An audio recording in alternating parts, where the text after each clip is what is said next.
శ్రీ భద్రకాళీదేవి జ్యోతిష్యాలయం దక్షిణ భారత ప్రసిద్ధ జ్యోతిష్యులు పండిత్ విజయార్జున గురూజీ కేరళ కాశీ అఘోరి నాగసాధుల దగ్గర 21 సంవత్సరాలు అధ్యయనం చేసి వేలాది మంది ప్రజల సమస్యలు పరిష్కరించటం జరిగింది. 3 గంటల్లో స్త్రీ పురుష వశీకరణ చేయగల specialist Pandit Vijayarjuna Guruji. Phone number 9880825789. నమస్తే, తెలుగు న్యూస్ ఛానల్ ప్రేక్షకులకు స్వాగతం. ఈరోజు మనం వల్లీ దేవసేన సమేత సుబ్రహ్మణ్య స్వామి పూజ ఎలా చేసుకోవాలో తెలుసుకుందాం. సుబ్రహ్మణ్య స్వామికి 6 తలలు 12 చేతులు ఉంటాయని, ఆయన మహాజ్ఞాని అని, ఆయన్ను పూజిస్తే కోరిన కోరికలన్నీ కూడా తప్పకుండా నెరవేరుతాయని పురాణవచనం. వల్లీ దేవుడిని పూజిస్తే కళ్యాణం కాని వారికి కళ్యాణం జరుగుతుందని, దేవసేన దేవుణ్ణి పూజిస్తే సంతానం లేని వారికి సంతానం కలుగుతుంది. వల్లీ దేవసేన సమేత సుబ్రహ్మణ్య స్వామిని షష్ఠి రోజు పూజించుకుంటే సకల కోరికలు నెరవేరుతాయని మన వేదాలు చెప్తూ ఉన్నాయి. అందరి కోరికలు నెరవేరాలని కోరుకుంటూ ఈరోజు మనం షష్ఠి పూజను మొదలు పెడదాం. సుబ్రహ్మణ్య షష్ఠి రోజు ఇంట్లో చేసుకునే పూజా విధానం, నివేదించేటువంటి ప్రసాదాలు, అలాగే పుట్టవద్ద లేదా గుడిలో చేయవలసిన పూజా విధానం గురించి కూడా ఈరోజు మనం ఈ వీడియో ద్వారా తెలుసుకుందాం. ఈ షష్ఠి రోజు ఉపవాసం ఏ విధంగా చేయాలో వివరంగా ఇప్పుడు మనం ఈ వీడియో ద్వారా తెలుసుకుందాం. సుబ్రహ్మణ్య షష్ఠి రోజు సూర్యోదయం కంటే ముందుగానే నిద్రలేచి తలస్నానం చేయాలి. ఉతికిన వస్త్రాలను ధరించాలి. ఈరోజు ఎరుపు రంగు వస్త్రాలను ధరిస్తే చాలా మంచిది. పూజ చేసేవారు ఖచ్చితంగా ఎరుపు రంగు వస్త్రాలను ధరించండి. లేవు అనుకుంటే మీ ఇంట్లో మీకు అందుబాటులో ఏ వస్త్రాలు ఉంటే ఆ వస్త్రాలను ధరించండి. పూజ కోసం పూజా సామాగ్రిని సిద్ధం చేసుకోవాలి. సాధ్యమైనంత వరకు కూడా ఈరోజు పూజలో ఎరుపు రంగు పుష్పాలు, ఎరుపు అక్షింతలు, ఎరుపు గంధం, లేనివారు మామూలు గంధం. ఎందుకంటే సుబ్రహ్మణ్య స్వామికి ఎరుపు ప్రీతి కాబట్టి ఈ రంగు వాడే ప్రయత్నం చేయండి. లేకపోతే కుదిరినప్పుడు లేదా మీరు మామూలుగా ఎలా అయితే చేసుకుంటారో అలాగే చేసుకోవచ్చు. ఈరోజు పానకం, చలిమిడి, చిమ్మిలి, అరటి పండ్లు, తమలపాకు, ఇతర పళ్ళు, కొబ్బరికాయ వీటన్నిటిని కూడా సిద్ధం చేసుకోవాలి. ఈరోజు మనం పూజ చేసే సమయంలో కేవలం సుబ్రహ్మణ్య స్వామి అని అనకూడదు. వల్లీ దేవసేన సమేత శ్రీ సుబ్రహ్మణ్యేశ్వర స్వామి అని అనుకుంటూ పూజ చేసుకోవాలి. పటం కూడా 3 కలిసి ఉన్న ఫోటోనే తీసుకోవాలి. ఈ పూజ కోసం వేరే ఆసనాన్ని ఏర్పాటు చేసి పటాన్ని పెట్టుకోవచ్చు. లేకపోతే పూజా మందిరంలోనే డైరెక్ట్గా చేసుకోవచ్చు. పూజ కోసం చక్కగా ఆసనం ఏర్పాటు చేసుకొని దానిపై అష్టదళ పద్మం వేసి పసుపు కుంకుమలతో అలంకరించుకోవాలి. ఇప్పుడు ఆసనంపై ఎరుపు రంగు వస్త్రాన్ని పరిచి దానిపై శ్రీ వల్లీ దేవసేన సమేత సుబ్రహ్మణ్య స్వామి ఫోటో పెట్టుకోవాలి. ఈ ఫోటో లేనివారు సుబ్రహ్మణ్యేశ్వర స్వామి ఫోటో అయినా సరే పెట్టుకోవచ్చు. అది కూడా లేనివారు శివపార్వతుల ఫోటోను లేదా శివపార్వతుల కుటుంబం ఫోటోను పెట్టుకోవచ్చు. చక్కగా ఎరుపు లేదా మీ దగ్గర ఉన్న పుష్పాలతో స్వామివారిని అలంకరించుకోవాలి. ఆ తర్వాత ఏకబత్తితో దీపాన్ని వెలిగించి గంధం, కుంకుమ, పూలతో చక్కగా దీపాన్ని అలంకరించి ధూపం చూపించి నమస్కారం చేసుకోవాలి.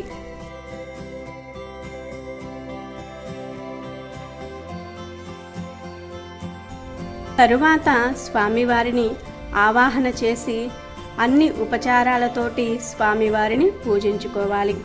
పుష్పాలతో పూజించుకోవాలి. తరువాత సుబ్రహ్మణ్య స్వామి అష్టోత్తర శతనామావళి, సుబ్రహ్మణ్య అష్టకాన్ని కూడా చదువుకోవాలి.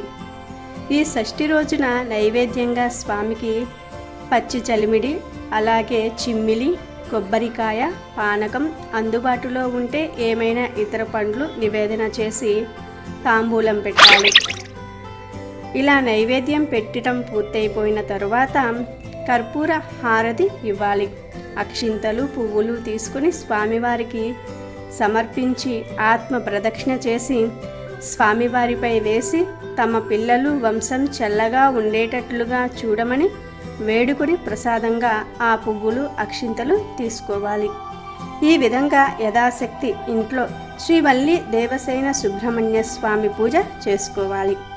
ఈ పూజ పూర్తయిపోయిన తర్వాత దగ్గరలో ఉన్న పుట్ట వద్దకు లేదా దేవాలయానికి వెళ్ళి కొబ్బరికాయ, ఇతర పండ్లు స్వామివారికి తీసుకుని వెళ్ళి చక్కగా స్వామివారిని పూజించుకోవాలి. ఆయన దర్శనం కూడా చేసుకోవాలి. షష్ఠి రోజు ముఖ్యంగా ప్రధానంగా పుట్ట వద్దకు వెళ్ళి పుట్ట చుట్టూ 3 ప్రదక్షిణలు చేసి పుట్ట వద్ద నీళ్లు చల్లి బియ్యం పిండితో ముగ్గు వేసి పసుపు కుంకుమలతో పూలతో అలంకరించుకుని ఆ ముగ్గుపై దీపం వెలిగించి ధూపం చూపించి నైవేద్యం సమర్పించి హారతి ఇచ్చి నమస్కారం చేసుకొని పుట్టలో పాలు పొయ్యాలి. జంట నాగులు ఉంటే వాటిపై కూడా అక్కడ పాలు పొయ్యాలి. ఆ తరువాత స్వామివారికి నమస్కారం చేసుకొని ఇంటికి వచ్చేయాలి. ఇక ఈరోజు ఉపవాసం ఎలా ఉండాలి అంటే మధ్యాహ్నం భోజనం చేసి రాత్రికి పలహారం తీసుకుంటారు కొంతమంది. కొందరు పగలంతా ఉపవాసం ఉండి రాత్రికి భోజనం చేస్తారు. కొందరు ఈ రోజంతా ఉపవాసం ఉండి మరుసటి రోజున భోజనం చేస్తారు. కొందరు ఉప్పు లేని పదార్థాలను తింటూ ఉంటారు. ఇవి మీ ఆచారాలను బట్టి, ప్రాంతాన్ని బట్టి, మీ శరీరం సహకరించే దాన్ని బట్టి కూడా ఆధారపడి ఉంటుంది. మీ వీలును బట్టి మీరు చేసుకోండి. ఈ విధంగా సంతానం లేనివారు సంతానం కోసం, సంతానం ఉన్నవారు పిల్లలు ఎప్పుడూ కూడా ఆయురారోగ్యాలతో చక్కగా ఉండాలని, వంశం వృద్ధి చెందాలని, సంపద పెరగాలని, సకల ఐశ్వర్యాలు సమకూరాలని శ్రీవల్లీ దేవసేన సమేత సుబ్రహ్మణ్య స్వామికి షష్ఠి రోజు పూజ చేసి ఆయన యొక్క కరుణా కటాక్షాలను పొందండి. మరి ఈరోజు సుబ్రహ్మణ్యేశ్వర స్వామి యొక్క జననానికి సంబంధించిన కథను మనం తెలుసుకుందాం. ఈరోజు ఈ విధంగా పూజ చేయలేని వారు లేదా చెయ్యటం కుదరని వారు, వేరే పనుల వల్ల పూజ చేసుకోలేని వారు కనీసం ఈరోజు ఈ ఒక్క కథ విన్నా సరే మంచి ఫలితాలు కలిగి మీ సకల కోరికలు నెరవేరుతాయని పురాణ కథనం. మరి ఆ కథను ఇప్పుడు మనం తెలుసుకుందాం.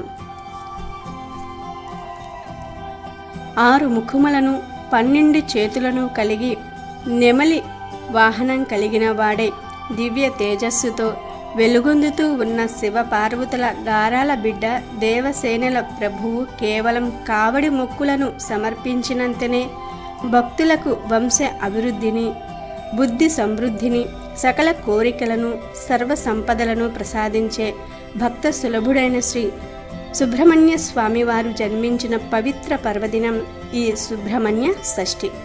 ప్రతి సంవత్సరం మార్గశిర మాసం శుక్లపక్ష షష్ఠి నాడు ఈ సుబ్రహ్మణ్య షష్ఠి పర్వదినాన్ని జరుపుకోవటం ఆచారం. ఈ పర్వదినానికి సుబ్రహ్మణ్య షష్ఠి లేదా సుబ్బారాయ షష్ఠి, కుమార షష్ఠి, స్కంద షష్ఠి, కార్తికేయ షష్ఠి, గుహప్రియ వ్రతం వంటి పేర్లు ఉన్నాయి. ఈ సుబ్రహ్మణ్య స్వామి పుట్టుక శ్రీ సుబ్రహ్మణ్య స్వామి పుట్టుకకు సంబంధించిన ఆసక్తికరమైన గాథలు పురాణాలలో కనిపిస్తూ ఉంటాయి. పూర్వం తారకాసురుడు అనే ఒక రాక్షసుడు బల గర్వితుడై సకల లోకవాసులను హింసిస్తూ ఉండటంతో దేవతలందరూ కలిసి బ్రహ్మదేవుని వద్దకు వెళ్ళి మొరపెట్టుకున్నారు. అప్పుడు శివుడు తపస్సు చేస్తూ ఉన్నాడు. శివుడు తపస్సు మానేసి పార్వతీదేవిని పెళ్లి చేసుకున్నట్లయితే జన్మించే కుమారుడు తారకాసురుణ్ణి హతమొందిస్తాడు అని ఉపాయం చెప్పాడు. ఈ మాటలను విన్న దేవతలు శివుడు తపస్సు మాని పార్వతీదేవిని వివాహం చేసుకునేలాగా చేసేందుకు మన్మధుడిని పంపగా శివుడు తన 3వ నేత్రం తెరచి మన్మధుడిని దహించి వేశాడు. అయితే తారకాసురుడిని అంతమొందించవలసిన అవసరాన్ని గుర్తించిన శివుడు తనకు పరిచర్యలు చేస్తూ ఉన్న పార్వతీదేవిని వివాహం చేసుకున్నాడు. వారిద్దరూ కూడా శృంగారంలో తేలియాడుతూ ఉన్న సమయంలో శివుడు రేతస్సు పతనమై భూమిపై పడింది. దానిని భూమి భరించలేక అగ్నిలో పడవేసింది. అగ్ని దానిని భరించలేక గంగలో వదలగా దానిని గంగ తన తీరంలోని శరవణమునకు తోసివేసింది. అక్కడే శ్రీ కుమారస్వామి జన్మించాడు. శరవణమున జన్మించిన వాడు గనక స్వామికి శరవణ బహువుడు అనే పేరు ఏర్పడింది. అందుకే మనం ఓం శరణమ భవ అనే మంత్రాన్ని స్మరిస్తూ ఉంటాం. అంతేకాకుండా గంగా నదిలో పడిన రేతస్సు 6 భాగాలుగా ఏర్పడింది. ఆ 6 భాగాలు అలల తాకిడికి ఏకమై 6 ముఖములు, 12 చేతులు, 2 కాళ్లతో శ్రీ సుబ్రహ్మణ్య స్వామి జన్మించాడు. అందువల్ల ఆయనకు షణ్ముఖుడు అనే పేరు ఏర్పడింది. ఈ విధంగా ఆవిర్భవించిన శ్రీ సుబ్రహ్మణ్య స్వామిని పెంచేందుకు శ్రీ మహావిష్ణువు 6 కృతికలను నియమించారు. వారు పెంచి పెద్ద చేశారు. 6 కృతికల చేత పెంచబడటం వల్ల స్వామికి కార్తికేయుడు అనే పేరు ఏర్పడింది. ఈ విధంగా కృతికల చేత పెంచబడిన శ్రీ సుబ్రహ్మణ్య స్వామి తారకాసురుడిపై దండెత్తి తారకాసురుడిని అతమొందించి దేవతలను ప్రజలను రక్షించినట్లు ఒక కథ ప్రాచుర్యంలో ఉంది. బ్రహ్మనే బంధించిన శ్రీ సుబ్రహ్మణ్య స్వామి త్రిమూర్తులలో లయకారకుడైన శివుడికి కుమారుడిగా జన్మించిన స్థితికారకుడైన శ్రీ మహావిష్ణువు నియమించిన కృతికల చేత పెంచబడిన శ్రీ సుబ్రహ్మణ్య స్వామి సృష్టికర్త అయిన బ్రహ్మదేవుడిని బాల్యంలోనే బంధించినట్లు పురాణాలు చెప్తూ ఉన్నాయి. సుబ్రహ్మణ్య స్వామి పసివాడుగా తల్లి పార్వతీదేవి ఒడిలో ఉన్న సమయంలో ఒకసారి శివుడు పార్వతీదేవికి ప్రణవ మంత్రాన్ని అంటే ప్రణవ మంత్రార్థాన్ని వివరించారు. బాలుడిగా ఉన్న సుబ్రహ్మణ్య స్వామి దానిని విని ఆకలింపు చేసుకున్నాడు. ఒకసారి బ్రహ్మదేవుడు కైలాసానికి రాగా బాలుడిగా ఉన్న సుబ్రహ్మణ్య స్వామి ప్రణవ మంత్ర అర్థాన్ని చెప్పవలసినదిగా అడుగుతాడు. బ్రహ్మ సరిగ్గా చెప్పలేకపోవడంతో సుబ్రహ్మణ్య స్వామి బ్రహ్మదేవుడిని బంధించాడు. శివుడి జోక్యం చేసుకుని విడిపించాడు.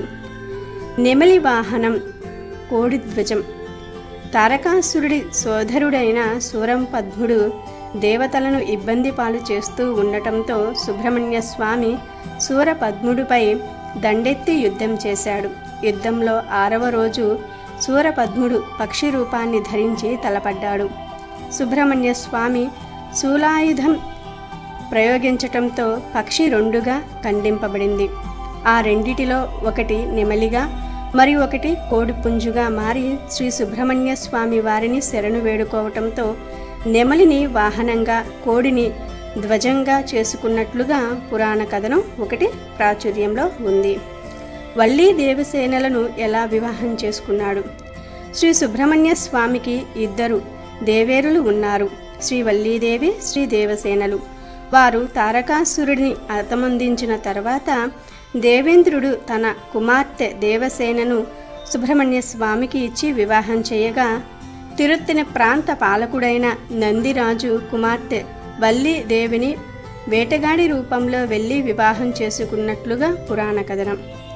కావడి మొక్కులంటే ఇష్టం కాబట్టి స్వామికి పూర్వం అగస్త్య మహర్షి కైలాసానికి వెళ్ళి శివుడిని దర్శించి తిరిగి వెళ్ళే సమయంలో శివుడు 2 కొండలను బహుకరించి శివభక్తి రూపంగా దక్షిణాదికి తీసుకువెళ్ళి కొలవవలసినదిగా తెలిపారు.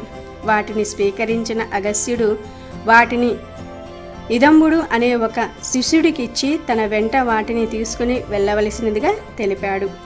ఇదంబుడు కావడిని కట్టుకుని 2 పర్వతాలను అందులో ఉంచుకొని అగస్త్యుడి వెంట నడవసాగాడు. కొంత దూరం అంటే పళని వచ్చేసరికి ఆయాసం అధికమై కొంతసేపు విశ్రాంతికి ఆగాడు. కొంతసేపు విశ్రాంతి తీసుకొని మళ్ళీ కావడిని ఎత్తగా ఒకవైపు పైకి లేచింది, మరొక వైపు లేవకపోవటంతో వెనుదిరుగు చూడగా దానిపై సుబ్రహ్మణ్య స్వామి నిలబడి ఉన్నాడు. కొండ దిగి వెళ్ళిపోమ్మన్నాడు. పోకపోవటంతో వారిద్దరి మధ్య యుద్ధం జరిగింది. చివరికి ఇదంబుడు చనిపోయాడు. ఈ విషయం తెలుసుకొని అగస్త్య మహర్షి ప్రార్థించటంతో స్వామి తిరిగి అతనిని బ్రతికించారు. ఈ విషయం ఇదంబుడి భార్యకు తెలిసి కావడిలో పాలను తీసుకువెళ్ళి కృతజ్ఞతగా స్వామివారికి సమర్పించింది. అప్పట్నుంచి కావడి మొక్కులను సమర్పించటం ఆచారమయ్యింది. కాగా కావడిని ఉపయోగించే బద్ద బ్రహ్మదండం అని కర్కోటక అనే అష్టనాగులకు ప్రతీకలని చెప్పబడుతూ వచ్చింది. సుబ్రహ్మణ్య షష్ఠి నాడు శ్రీ సుబ్రహ్మణ్య స్వామివారిని షోడశోపచారాలు అష్టోత్తరాలతో పూజించి నైవేద్యాలను సమర్పించాలి. ఈ దినమంతా ఉపవాస వ్రతం పాటించి మరుసటి రోజు తిరిగి పూజ చేసి భోజనం చేసి ఉపవాసమును విరమించాలి. అంతేకాకుండా శ్రీ సుబ్రహ్మణ్య స్వామి వారిని సర్పంగా కూడా ఆరాధిస్తూ ఉండటం ఆచారం. కనుక పుట్ట వద్దకు వెళ్ళి పూజ చేసి పుట్టలో పాలు పోయటం కూడా సత్ఫలితాలను ఇస్తుంది. దీనికి తోడు గ్రహ దోషాలతో బాధపడేవారు, ముఖ్యంగా రాహు కేతు సర్ప కుజ దోషములు ఉన్నవారు కఠినమైన ఉపవాసం ఉండి శ్రీ సుబ్రహ్మణ్య స్వామి వారిని పూజించటం వలన సత్ఫలితాలుంటాయని చెప్పబడుతూ ఉంది. బ్రహ్మచారికి పూజ. సుబ్రహ్మణ్య షష్ఠి నాడు బ్రాహ్మణ బ్రహ్మచారిని ఇంటికి పిలిచి సుబ్రహ్మణ్య స్వామి స్వరూపంగా భావించి పూజించి పులగం, క్షీరాన్నం వంటి వంటలను చేసి భోజనం పెట్టి పంచల సాపు దక్షిణలను తాంబూలమందు ఉంచి ఇచ్చి నమస్కారం చేసుకోవాలి. ఈ విధంగా చేయటం వల్ల అనంతమైన పుణ్య ఫలాలు కలుగుతాయని, సకల ఐశ్వర్యాలు సిద్ధిస్తాయని ప్రతీతి.